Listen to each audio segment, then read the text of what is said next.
A região de Ribeirão Preto ela foi bastante devastada, né, com o plantio de café. Ribeirão foi a capital do café durante uma época e o café era preferencialmente plantado em mata. E quando a gente começou o projeto, Ribeirão tinha só 3,8% de matas. No final da década de 80, a questão da degradação ambiental e diminuição da biodiversidade da fauna e da flora começa a repercutir em todo o país, originando o Ministério do Meio Ambiente e o IBAMA. No estado de São Paulo, a área verde foi praticamente substituída pela urbanização e as grandes culturas agrícolas, resultando na exaustão do solo, assoreamento e desaparecimento dos cursos d'água e nascentes, além da perda de grande parte da biodiversidade natural da região.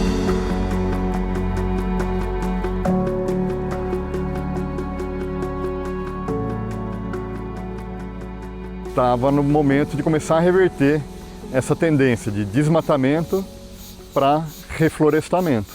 Então a USP teve esse papel de vanguarda em adotar aqui no nosso campus a organização desse projeto de reflorestamento dessa área de 75 hectares. Eu fui contratada aqui na USP Ribeirão em 3 de março de 1986.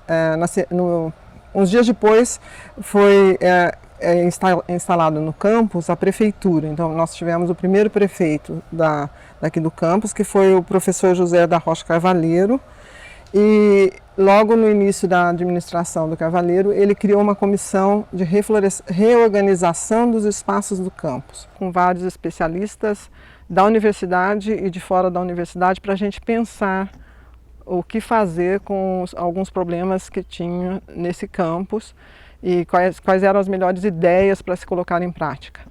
E então em 86 eu fiz essa proposta de que a gente usasse essa área aqui, que era uma área que era arrendada para cana da fazenda vizinha e que o arrendamento estava vencendo naquele ano, e que substituísse essa cana por espécies nativas regionais. Quando eu entrei aqui não tinha floresta, né? A universidade tinha acabado de pegar a concessão que era arrendada as terras, e isso em 85. Quando foi final de 86, começo de 87, foi começado a trabalhar com agricultura aqui. Primeiro ano foi plantado arroz e soja, nos anos subsequentes foram plantados soja e milho, e nos últimos, de 91 a 94, foi plantado milho. E com o passar do tempo, o que acontece? O nosso quadro de funcionário foi diminuindo, as nossas máquinas foram ficando cada vez mais deterioradas. Então a dificuldade para a gente conseguir, fazendo essas duas funções, fazendo um cultivo com cereais, ia ficar muito difícil. E aí resolvemos então, as gestões que vieram aí, deram prioridade para a gente estar trabalhando, mantendo mais a área urbanizada do campus. E essa área acabou ficando esquecida. Eu falei, eu vou lutar para ter essa floresta até conseguir.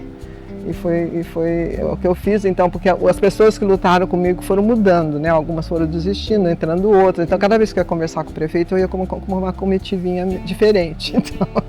Então, até que o professor Messiné resolveu aceitar esse desafio, e ele era um geneticista.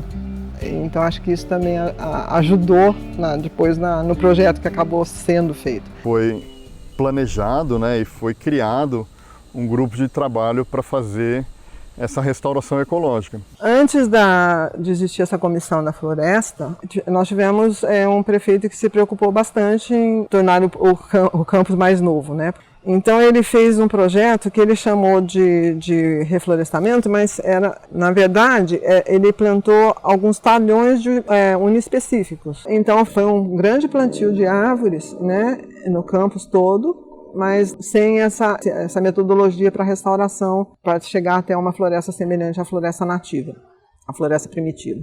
Naquela região que nós fizemos a floresta, previa já uma floresta. Seria muito legal que a gente soubesse na época que a gente colocaria em todo lugar também, que era previsto desde aquela era inclusive um argumento melhor para usar com os outros prefeitos. Isso estava previsto desde o Dutra, né? Toda essa área foi plantada. né? Então é um plantio de restauração mesmo, não tinha nada daquilo. O começo do plantio de restauração, né, foi a partir do ano de 1998. E na época nós não tínhamos uma grande produção de mudas dessas modalidades. E também a estrutura que nós tínhamos de mão de obra não era suficiente para a gente fazer uma área de reflorestamento. Então foi feito algumas parcerias. De início nós tivemos como parceiros aí a usina Santo Antônio, tivemos a usina Albertina, tivemos uns fornecedores de adubo como a Ferticentro lá de Jardinópolis. Também nós tivemos a doação de diversos outros órgãos aí que tinham mudas que acabaram doando, como a CESP, a Celpave, e a gente começou a fazer esse trabalho. Eu conversei com o professor Paulo Kageyama, que era um geneticista de plantas arbóreas, de espécies nativas, e eu contei para ele que a gente estava aqui querendo fazer uma floresta, e assim, não era minha área,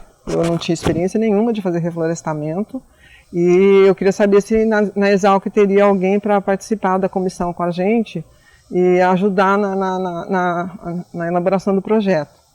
Ele falou assim, nossa, que legal, muito bom isso, que bom fazer, mas eu tenho uma outra ideia para propor. Então a ideia de fazer o banco genético foi dele. O Paulo Kageyama veio aqui algumas vezes e começou a explicar o que significava a gente ter uma variabilidade genética e que estava precisando de ter reflorestamentos com uma alta variabilidade genética. Porque ele estava observando em reflorestamentos homogêneos, mais homogêneos, então, que até usavam várias espécies para o plantio, só que eles usavam, para cada espécie, eles coletavam, às vezes, sementes de uma única mãe, de uma única matriz, e todos os indivíduos daquela espécie que estavam nesse reflorestamento eram oriundos dessa mesma matriz. E ele viu algumas espécies desaparecerem em alguns reflorestamentos por isso. Uma população ela é mais forte, ela é mais resistente, ela consegue resistir mais às mudanças do ambiente, ser mais saudável, se ela tem diversidade genética. Uma população de peixes, por exemplo, num rio, que tem lá diversas variações em cada indivíduo, né, na população daquela espécie. Para o ser humano a gente sabe, tem gente alta, gente baixa, gente gorda, gente magra, loiro, moreno, olho azul. Essa diversidade é importante e para os seres vivos, todos os seres vivos, isso é importante também. Então, voltando no caso dos peixes, imagina que tem um evento de poluição em que acaba se despejando no corpo d'água um componente químico que mata a maior parte da população. Então, essa diversidade genética daquela espécie de peixe foi muito diminuída. Então, só os indivíduos que restaram vão conter uma porção limitada de genes que vai permanecer naquela população. Como vinha essa tendência de desmatamento muito acentuada na Mata Atlântica como um todo e no estado de São Paulo, foi premente, né, essa necessidade de se preservar essa diversidade genética. Então, por isso que se buscou obter sementes de diferentes árvores-mães para cada espécie plantada no banco genético, para aumentar essa diversidade genética que assegura, no final, que os indivíduos que estão lá vão ter uma habilidade maior, ou pelo menos alguns indivíduos naquela população vai ter uma habilidade de combater uma praga, uma doença, um evento climático extremo, né, uma seca, uma cheia, uma geada.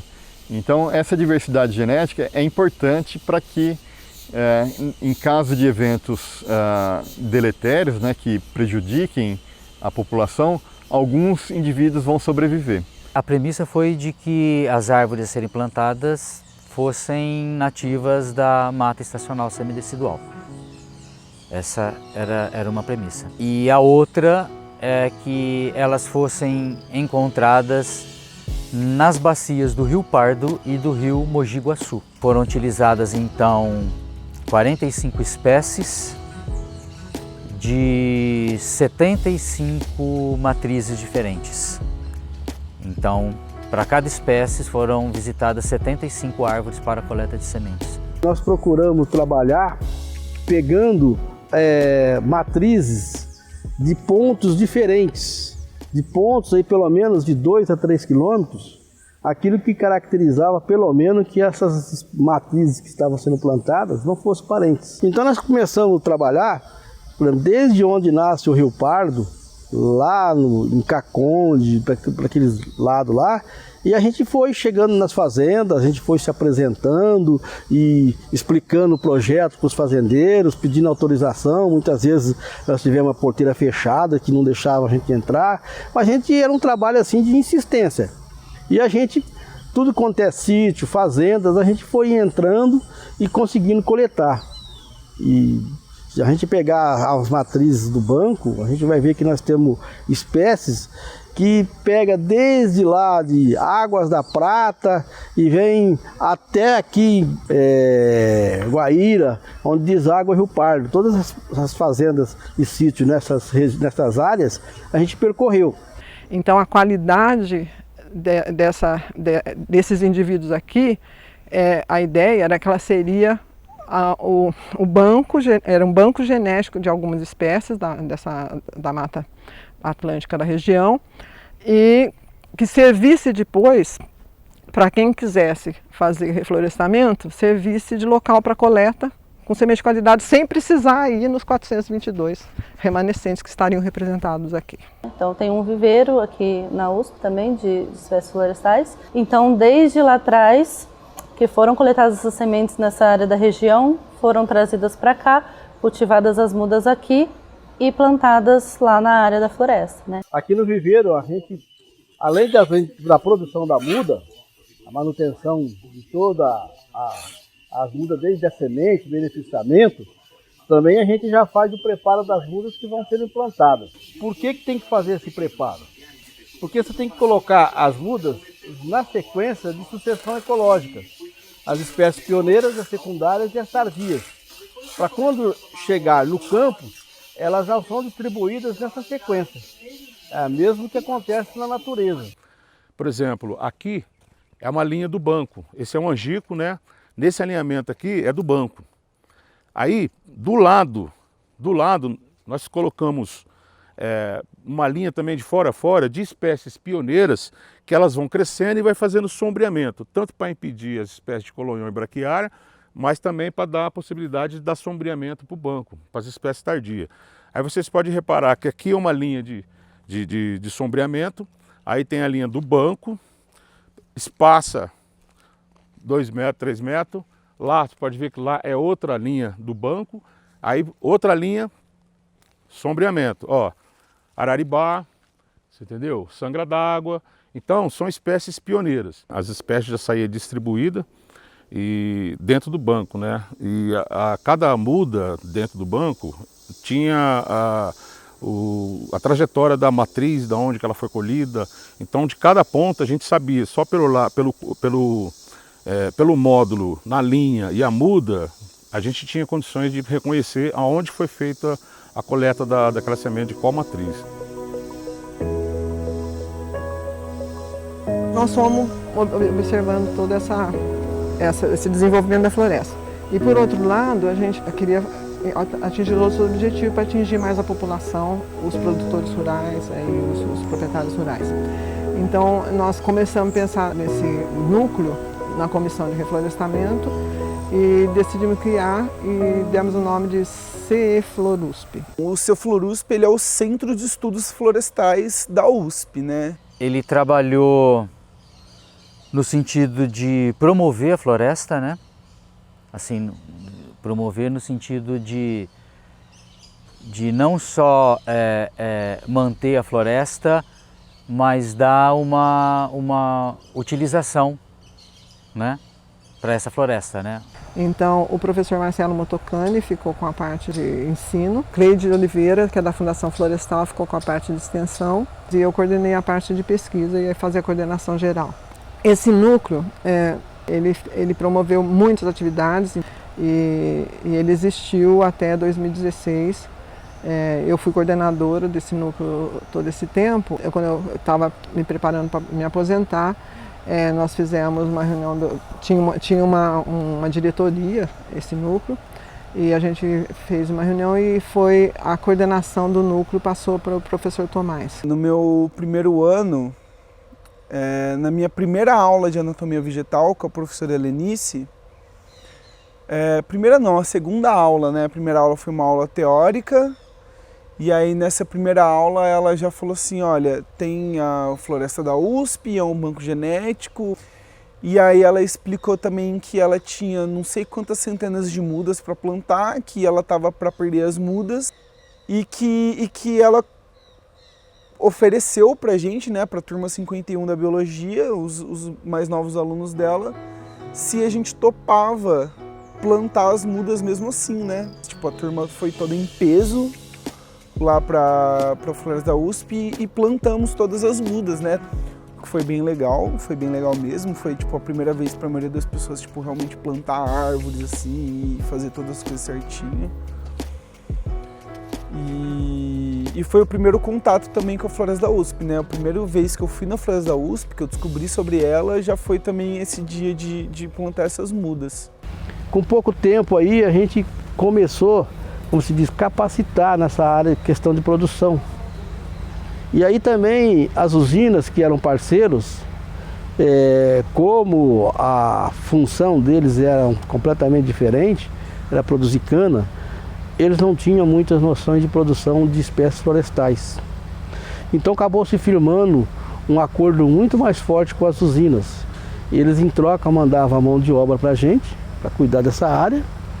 E a gente, além de fornecer na época a tecnologia de produção de mudas, a gente também mandava mudas para eles, fazendo uma troca de mudas com serviços. Mas depois desse tempo, daí que a floresta estava crescendo, estava tudo indo bem, a gente estava conseguindo repor as que morriam, né, o banco genético estava pronto, né, terminou o plantio em 2004. Daí nós começamos a ter problemas também para manutenção. Com o tempo, as usinas também começaram a sentir a necessidade também de se capacitar nessa questão de produção de mudas. E aí, com o tempo, essas parcerias foram se dissolvendo, foram pulverizando e acabando ficando na mão só da universidade para manter toda aquela área de reflorestamento. A universidade não tinha mão de obra para isso. E daí, o que aconteceu foi que em 2011 a gente teve um incêndio que consumiu uns 20 hectares. O Banco Genético tem 45 hectares, eu consumi mais de 20 hectares. Foi mais ou menos por volta da meio-dia. Eu estava deixando um operador já com um tanque de plantão, né, porque no período seco, foi em mês de agosto. E na hora que o operador estava subindo, que chegou lá na parte do eucalipto, perto da portaria quarta, ele me ligou falando que viu uma fumaça da divisa do campus, que ela veio do lado de fora do campus e invadiu a área do campus. E quando eu subi com o pessoal já estava incontrolável, porque estava um vento forte. Conforme a gente conseguia apagar aqui, levava aquelas fagulhas 10 metros e iniciava um novo foco. Então aquele dia foi terrível, e aí foi o dia todo tentando conter isso daí e foi devastador, cara. Eu fiquei muito triste vários tempos. Olhava aquele trabalho que a gente vinha há anos desenvolvendo, olhava na pura cinza. Ai, cara, foi difícil. E na hora, assim, não poder fazer quase nada, né? Assim, abafando, correndo. Foi realmente difícil. Porque perda de anos, né? Muitos anos de trabalho. Uma perda irreparável. Até há poucas horas, esta era uma paisagem verde. Mas troncos carbonizados não seguram copas. De galhos neste estado não brotam ninhos. O verde virou cinza. O fôlego da mata virou fumaça. Os primeiros levantamentos apontam que 40 hectares foram destruídos. O dano ambiental choca, mas tão importante quanto ele é o prejuízo científico. O fogo destruiu também o que os cientistas da USP chamam de banco genético. Eles dizem que é como se fosse uma biblioteca biológica que pegou fogo. Todo o esforço de coleta com a variabilidade genética que a gente fez, e todo o tempo investido e o que resultou em pesquisa, o que teve de pontos positivos, colhidos de todo esse esforço, né? E a floresta servindo ainda para tudo isso, e de repente começa a queimar.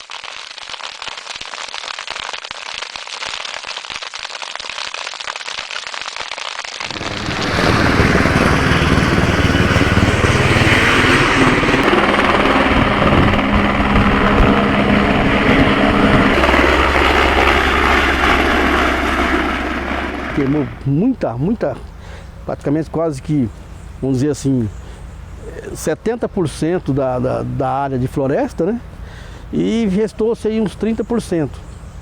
Dali para frente, o que nós tínhamos que fazer seria a recuperação de toda essa área. Quando começou a gestão do professor Sakamoto, e que foi-se atrás de recursos, e a floresta começou a ser novamente realizada uma manutenção à altura de formar uma floresta novamente. Foram instaladas torres, né, de vigilância, elas possuem câmeras Speed Dome e uma central que é monitorada pela guarda universitária, 24 horas por dia. Essas torres têm o operador lá, né, e nos auxiliam na ronda. A gente fica responsável pela ronda e eles pela central pelo monitoramento da área.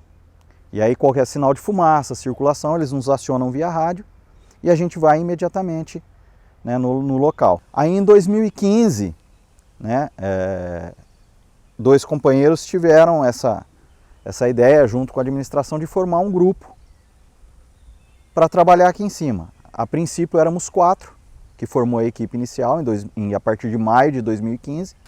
Éramos eu, o Éder, Donizete e o Bússolo. E aí a gente propôs vir para cá trabalhar especificamente nessa área. Rondas o tempo todo, em período integral. Então isso começou em maio de 2015 como uma prioridade. No primeiro ano a gente teve ainda diversas ocorrências, principalmente de circulação e lixo. Focos de incêndio, já no primeiro ano a gente conseguiu uma boa redução. E nos últimos anos a gente conseguiu praticamente zerar, em termos de incêndio, as ocorrências aqui em cima. Lixo, mesma coisa. Acho que a gente tem que passar isso e tentar trabalhar, e graças a Deus conseguimos trabalhar, buscamos, revertemos a situação. Hoje, em áreas que você viu em 2011 que estava devastada, se você vê hoje, você não consegue mais identificar que foi aquela área que queimou há 11 anos atrás. Então, a recuperação da mata está indo bem, trabalhamos bem para isso, corremos muito atrás para recuperar isso daí, e o restante ela está se fazendo por sozinha, é só ter um pouco de paciência, cuidado, e ela está ficando como já devia estar há muito tempo atrás. Então 2011 é uma página que eu já nem gosto de lembrar, eu quero lembrar daqui para frente do que a gente está fazendo, do que a gente está trabalhando para que não aconteça aquilo novamente. E hoje a prefeitura está tendo condições de fazer isso, estamos conseguindo desenvolver esse trabalho de manutenção, de prevenção, e está dando resultado. Um ponto muito importante que todos aqui na USP temos é que, embora a floresta tenha que ser protegida, né, de ações indevidas, ela também tem que ser aberta à população, tanto do campus, outros alunos, todos os departamentos, as faculdades daqui, como de pessoas externas ao campus, né? Primeiramente, né, o FlorUSP ele foi um projeto encabeçado pelo professor Tomás, né? E o intuito era promover uma gestão da floresta da USP, né, de uma forma mais participativa. Foi um projeto PUB, né, que é o Programa Unificado de Bolsas, né? Então, a partir desse projeto, uma bolsista ela reuniu um grupo que pensou em formas de como melhorar a gestão da floresta da USP, formas de potencializar o alcance da floresta da USP para a comunidade interna e externa da universidade, né? E até mesmo para incentivar a maior produção de pesquisa nesse espaço. Existem muitas pessoas que pensam que elas não podem entrar na floresta, sabe? A USP ali só pode entrar pesquisador, professor, aluno, mas o cidadão que é de fora não pode entrar. Quando na verdade não é isso, eles podem sim entrar, devem entrar, né? Afinal, a floresta da USP ela é um ambiente público, é para a sociedade. Se a gente leva pessoas para essa área, se a gente tenta vincular as pessoas a essa área, as pessoas acabam criando um sentimento de pertencimento, né? Um sentimento de solidariedade com a área, né? E isso faz com que as pessoas elas auxiliem na preservação da mesma, auxiliem na gestão, né?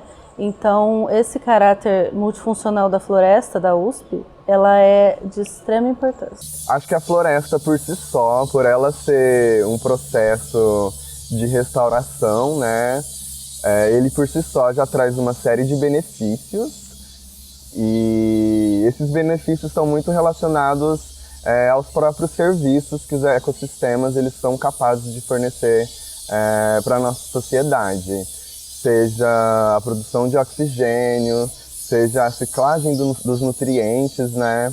Ou até mesmo a própria captação de carbono. Na diminuição deste calor, da temperatura, na proteção do solo, fazer com que novas minas, né, surjam aqui no local, contribuindo para o aumento do fluxo de água da cidade e da região. Fora a questão de saúde mesmo para a população, que tem inúmeros benefícios. As florestas urbanas já é bem estudado, isso traz inúmeros benefícios à saúde pública, né? Nós estamos falando aí de benefícios tanto físicos, né, da questão física, sistema respiratório, como benefícios da saúde mental, né? Diversos estudos vêm vindo e artigos sendo produzidos dos benefícios de espaços de bolsões como esse que trouxeram para a população.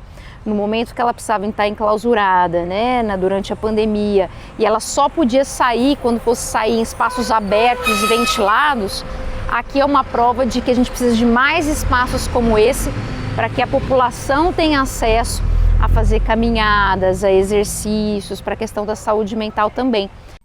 Se você for lá na floresta, a quantidade de pássaros que você vê diferente, a quantidade de animais que você vê diferente lá é muito grande. Cobras, diversas cobras, né? A gente já viu muito cutias, muito tatu, tucanos, pássaros os mais diversos possíveis, certo? A gente já viu rastro de tamanduá, certo? Raposas, muitas raposas demais, cachorro do mato, tem muito.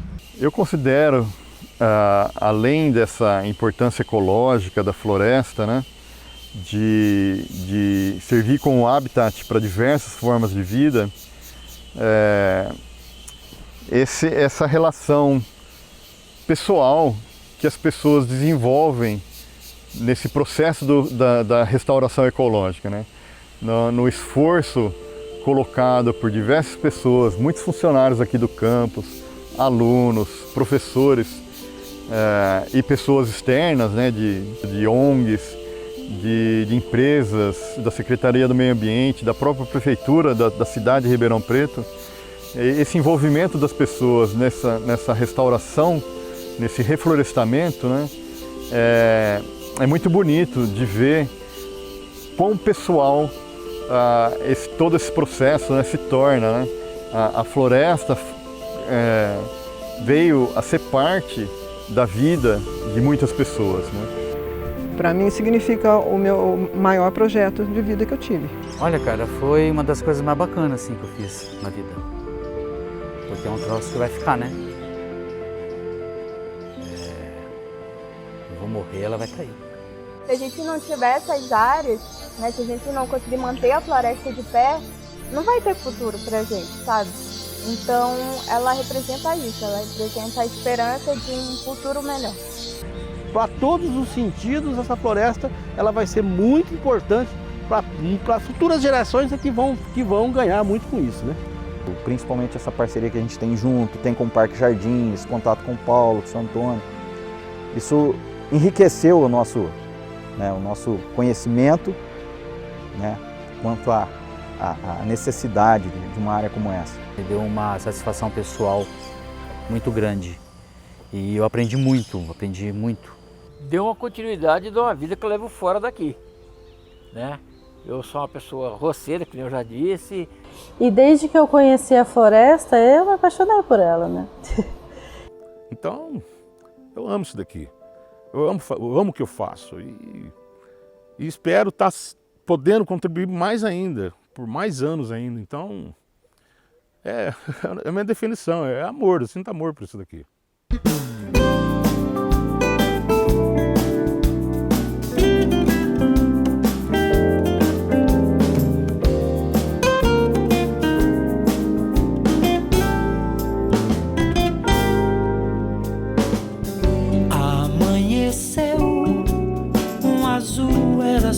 Era céu, era casa. Meu sonho